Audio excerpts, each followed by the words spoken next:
Hoy vamos a detenernos en reflexionar acerca de la ciencia en Grecia, tal como se desarrolla en un periodo que podríamos decir así vagamente que va de los siglos V antes de Cristo al siglo I antes de Cristo.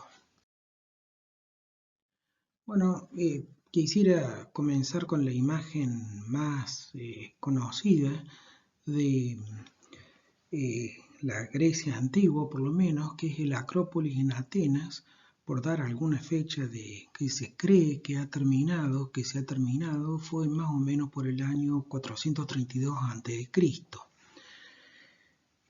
Pero además de la Acrópolis, si miramos otros templos griegos, y en particular en Sicilia, Agrigento fue concluido en el año 430 a.C. y Segesta en el año 420 a.C. Quiere decir que templos que son casi simultáneos con el del Partenón existían en otros lugares en lo que era Grecia, y Grecia era mucho más de lo que hoy consideramos el país Grecia. Entonces, para tener una idea de qué estamos hablando, esto es parte del mar Mediterráneo, y alrededor de eso, en esta figura se han distinguido tres épocas: una llamada presocrática, que son las partes amarillas, los hitos amarillos; otro que es la época clásica, son los rojos; y la época que se llama helenística, que es posterior, son los verdes. Entonces, si miramos en la parte presocrática, una cantidad de gente, nombres famosos como Empédocles, Tales, Heráclito, Pitágoras. Fíjense en qué lugares distintos los podemos encontrar esos nombres. Sócrates, Platón y Aristóteles encontramos en el periodo clásico, y luego en la época helenística también tenemos algunos nombres muy famosos, y eso que nos están faltando los que pertenecen a o que trabajaron en Egipto. Entonces, de lo que vamos a estar hablando es de filósofos y científicos que vivieron en lugares muy distintos, que tenían en común un aspecto cultural y el idioma, que es el griego. Bueno, algunos aspectos generales para poder entender de qué vamos a estar hablando. Entonces, el pensamiento griego está basado en la razón, privilegia la razón, en el sentido de que anteriormente o simultáneamente con este pensamiento existían otros lugares y en otros tiempos en los cuales se privilegiaba el mito y la religión como formas de acceso al conocimiento. En esta cultura de la Grecia antigua se privilegia la razón como una forma de explicar el mundo. La siguiente observación es que no hay una separación entre las reflexiones filosóficas y la ciencia misma, por lo menos en un inicio. Solamente bastante después, hacia los finales, es que se puede hacer una separación entre filosofía y ciencia, de manera que lo que es filosofía va a abarcar prácticamente todas las actividades que nos interesan en este curso. El pensamiento griego antiguo está basado en buscar principios universales sobre qué se sostiene este universo, y no interesan tanto las explicaciones particulares sobre el mundo. ¿Dónde comienza esta gente? Bueno, en el año 600 o 500 a.C. comienzan con medicina, cosmología y matemáticas. Entonces, las características que se atribuyen, así como un análisis que es muy distintivo de Grecia antigua, es la reflexión y el pensamiento especulativo. Claro, para tener tiempo para reflexionar y tener un pensamiento especulativo, obviamente que tiene que existir unas condiciones sociales determinadas donde haya gente que puede darse el lujo de dedicarse a pensar y que tiene otras necesidades que ya están cubiertas. Bueno, algunas palabras sobre los presocráticos. Por supuesto que esto de ser pre de algo es ya una distinción muy posterior, y los presocráticos, o sea, aquellos que estuvieron antes del periodo clásico, surge, fíjense, con Tales de Mileto y Pitágoras, las matemáticas de la Grecia antigua, y Tales de Mileto fallece en el 547 a.C. y Pitágoras en el 480. De nuevo, estos son números, hay que tomarlos un poco con pinza porque no se sabe exactamente a qué, eh, digamos, en qué calendario, cómo fueron medidos esas fechas, pero lo interesante de Pitágoras es que él afirma que los números son la clave para comprender el universo. Ahora esta gente, algunos pensadores actuales hablan del milagro griego, pero más que un milagro, por supuesto que todos los desarrollos en Grecia están relacionados con lo que estaba pasando en otros países o que ya había ocurrido en otros países, principalmente en la Mesopotamia, Egipto e India. Fíjense que se cree que Pitágoras viajó a Egipto para absorber parte de la cultura científica de Egipto, de los sacerdotes que eran los que preservaban ese capital científico. Bueno, pero por supuesto en épocas muy posteriores, inclusive posteriores al periodo clásico, es que se desarrolla una metodología que se usa hasta actualmente en matemáticas basada en definiciones, axiomas, teoremas y demostraciones. Todo esto surge con Euclides en el año 300 a.C. más o menos, o por lo menos allí es donde se consolida. Quiere decir de que lo que estamos hablando son periodos del orden de 300, 400 años en los cuales ocurren cosas. Bueno, Empédocles es bien importante, estamos hablando del año 494 a.C., él postula una teoría que se conoce como teoría de los cuatro elementos, y dice que en el universo solamente hay cuatro elementos que lo forman, que son el agua, el fuego, el aire y la tierra. Esos cuatro elementos están definidos de manera vaga, de manera que todo aquello que sea o parezca que es un líquido, entonces se consideraba como perteneciente al elemento agua. Son unas categorías muy amplias y tratan de esa manera de acomodarse a las circunstancias y dificultades. Bueno, en realidad esto fue objeto de mucha reflexión anteriormente. El periodo clásico, podemos destacar tres pensadores en esa época: Sócrates, Platón, Aristóteles. Fíjense que Platón inicialmente es discípulo de Sócrates, pero Aristóteles nace después que ya ha fallecido Sócrates. De Sócrates, por supuesto, rescatamos la parte de argumentación, pero no vamos a discutirla mayormente dentro de este módulo, pero sí nos vamos a concentrar en las contribuciones de Platón y de Aristóteles.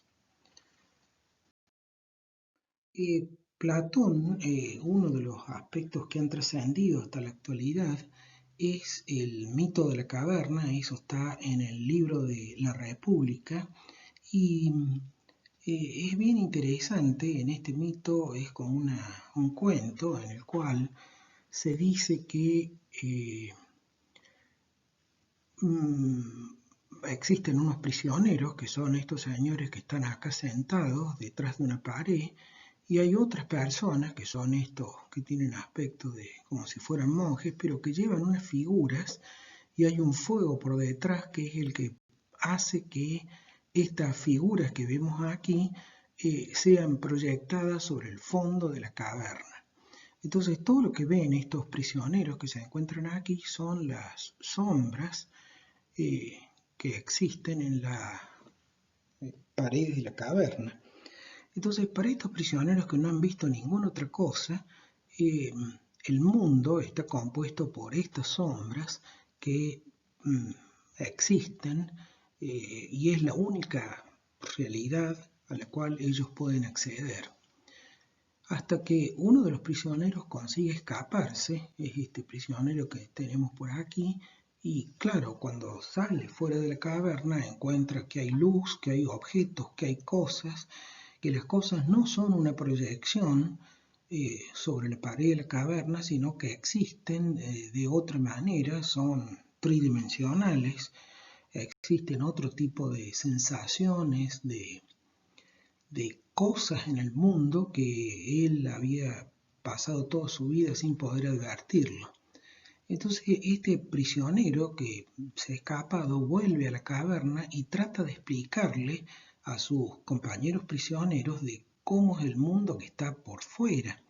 Entonces los otros prisioneros lo toman por loco y no hay forma de comunicarse entre ellos en el sentido que tienen tan arraigada la forma en la cual es el mundo, los prisioneros que están y que nunca han salido, que no pueden compartir experiencias y no pueden compartir comprensión del mundo con el prisionero que escapó y que tuvo acceso a otra realidad. Entonces el mito de la caverna es un mito que ha, existido, preservado y ha sido vigente no solamente en la cultura griega, sino también muchísimo después, al punto que en el siglo XX los filósofos de la ciencia, bajo otros nombres, siguen discutiendo de esta temática que tiene que ver con la realidad y la imposibilidad de comunicarse entre experiencias distintas de personas. Bueno, otra de las ideas muy arraigadas que surgen de Platón es lo que se llama la teoría de las ideas y dice que el mundo puede dividirse en dos aspectos totalmente separados. Uno es el mundo de las ideas y otro es el mundo sensible de las cosas. Entonces, lo que realmente existe para los griegos son lo que son las ideas, por ejemplo, la idea de un caballo. La idea de un caballo está formada por las características de qué es un caballo y existe independientemente de ningún individuo que sea un caballo. Los individuos que son caballos concretos existen dentro del mundo sensible o de las cosas. Y allí puede haber caballos de distintos colores, distintos tamaños, etcétera, porque ese mundo tiene versiones imperfectas de la idea perfecta que es el caballo. Quiere decir que Platón distingue entre ideas que son únicas, eternas e inmutables, que contrastan con lo que da las experiencias y sensible y sobre las cosas que podemos ver en el mundo, que son corruptibles, imperfectas, que cambian. Por ejemplo, uno puede tener ideas en distintos aspectos, por ejemplo, ideas éticas, ideas estéticas como la belleza, ideas matemáticas como la unidad, ideas de cosas naturales como por ejemplo el caballo.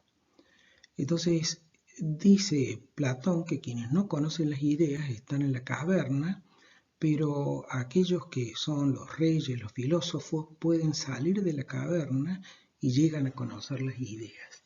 Entonces, esto distingue entre dos mundos o dos aspectos de enfocar el mundo. Uno es episteme y otro es doxa.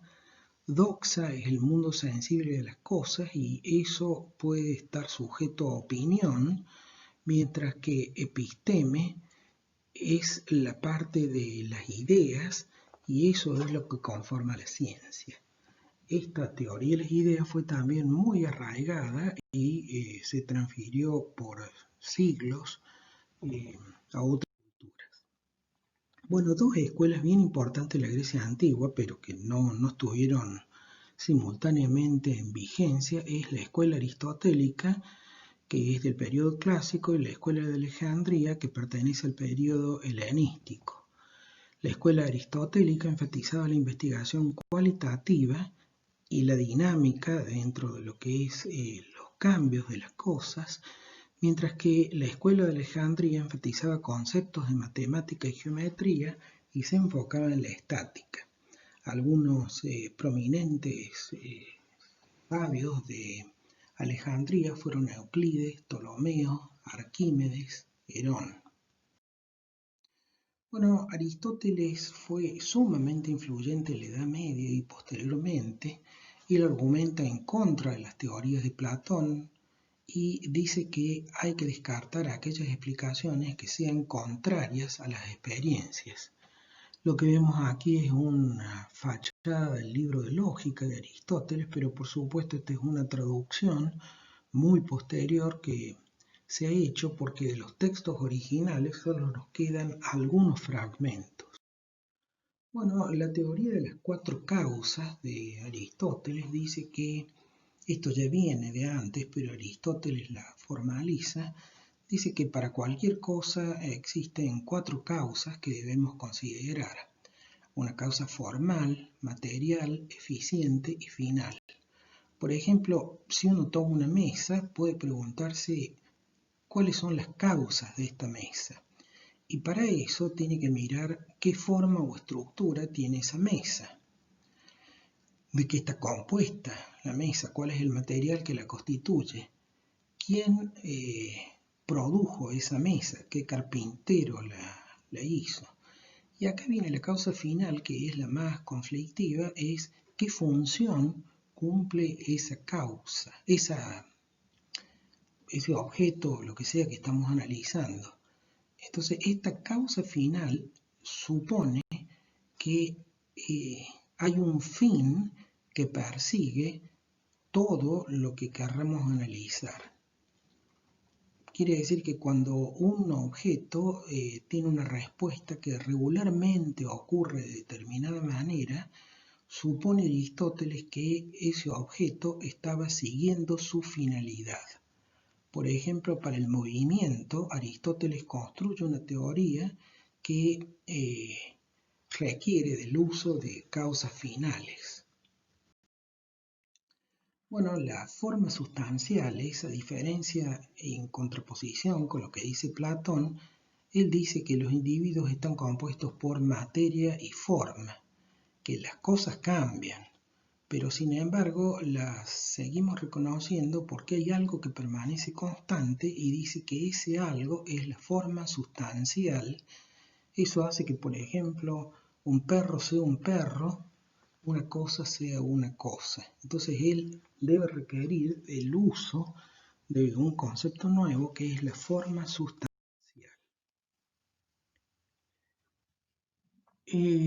Bueno, una de las contribuciones más importantes de toda la ciencia y de la cultura antigua es lo que se llama los sistemas axiomáticos, que es una sistematización de una concepción acerca del mundo y una metodología de trabajo. Dice que un sistema axiomático es un conjunto de objetos, algunos de los cuales son privilegiados y se denominan axiomas. Entonces, una teoría científica en realidad se debe plantear como un sistema axiomático. ¿Y qué es ese sistema axiomático? Es un conjunto de enunciados. O se distingue que entonces estos enunciados S cumplen con las siguientes condiciones. Primero, el postulado de realidad dice que todos los enunciados de ese sistema axiomático, se refieren a un cierto ámbito de la realidad. Este postulado primero requiere de que aceptemos que existe una realidad, cosa que en la época de Grecia no era nada conflictivo, pero posteriormente y especialmente en el siglo XX pasó a ser un concepto bien conflictivo. El segundo postulado de verdad postula que todos los enunciados del sistema axiomático son verdaderos. Esto requiere que aceptemos de que existen cosas que son verdad Y el concepto de verdad en realidad tambaleó de nuevo bastante en el siglo XX, pero solamente ahí. Quiere decir de que esto se ha mantenido por varios miles de años vigente. Luego, el postulado de deductibilidad. Quiere decir que si un enunciado pertenece al sistema axiomático, entonces todas sus consecuencias lógicas pertenecen al mismo sistema axiomático. Ahora vienen los dos últimos postulados que son prácticamente idénticos. Uno se refiere a términos y otro a enunciados. Quiere decir de que en el 4 hay términos cuyo significado es tan obvio que no requiere explicación y que todos los otros términos se definen a partir de estos términos privilegiados. Y el último postulado de evidencia de enunciados ahora dice que en el sistema axiomático hay un conjunto de enunciados tales que, de nuevo, su verdad es tan evidente que no requieren demostración y que todos los otros enunciados se demuestran sobre la base de los anteriores. Bueno, el último movimiento que vamos a ver así muy a grandes rasgos en esta visión macro se trata de los escépticos que sostienen la imposibilidad del conocimiento científico. Los escépticos sostienen que si tenemos un observador A que mira un objeto X, X aparece como F ante A. Digamos, por más de que esté intentando entender X, lo que ve es F. Mientras que B hace la misma operación de mirar a X, pero en realidad lo que percibe es G. Los escépticos dicen que no hay motivo para preferir al observador A del observador B y que por lo tanto no hay motivo para preferir F de G. Por lo tanto debemos suspender juicio sobre todas las cosas. Es bastante drástico lo que dicen.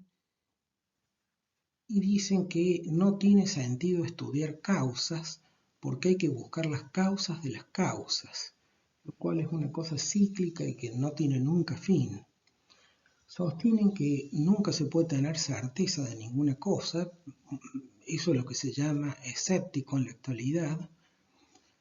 El único conjunto de conocimientos que ellos permiten son conocimientos particulares, que pueden ser aprendidos por la experiencia. Y finalmente, sostienen que la ciencia tiene muy poco que ofrecer y de lo que están hablando en ese momento es de la ciencia que está basada en ideas y no en experiencias. Bueno, algunas conclusiones para terminar, que las formas de razonamiento previo a Grecia estaban basadas en un razonamiento inductivo. Consideraban un conjunto de casos particulares y de ahí trataban de generalizarlo. En Grecia se privilegia la búsqueda de ideas universales y a partir de esas ideas universales se postula un pensamiento lógico, pero como lógica deductiva ahora, con el fin de bajar eso a cuestiones particulares. Y usan el método axiomático como forma de acceder a sistemas de conocimiento. Ellos dicen que los sentidos los confunden y por eso lo único que están dispuestos a aceptar es el conocimiento obtenido a partir de la razón.